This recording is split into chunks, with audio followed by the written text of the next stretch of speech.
নমস্কার। এই বনগুলা আমরা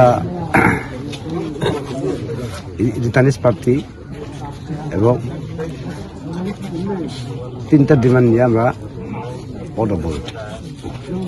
এর মধ্যে আমরা 3টা ডিমান্ডটা ছিল গত 2007-এর মধ্যে সিপিএম সরকার আমরা চুক্তির মাধ্যমে 45 কোটি টাকা বরাদ্দ করে দিয়েছি।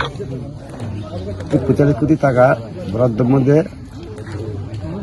22 কোটি টাকা সামথিং কাজ করা হয়ে গেছে, আর বাকি 30 কোটি টাকা ওখানে বরাদ্দ হয়নি।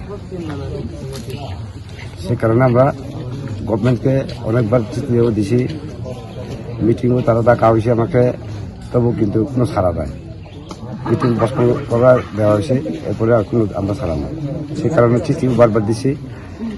এর মধ্যে আবার আরেকটা ডিমান্ড আছে, 2 নম্বর ডিমান্ড ছিল এই বছরে 2005-এর মধ্যে আমাদের সবাইকে রাবার চারা দেওয়া হয়েছে। এর মধ্যে আবার রেগার চলাকালীন চলতেছে। এখন ফেন্সিংয়ের টাকাটা এখন কোনো দিন পাওয়া গেছে না। ফেন্সিং টাকার মধ্যে কি হয়েছে, এখন প্রতি ডিস্ট্রিক্টের মধ্যে 6,000 টাকা করে পাঠানো হয়েছে, আর বাকি 10,800 টাকা পাঠায়নি। সেই কারণে আমরা এই পদবল।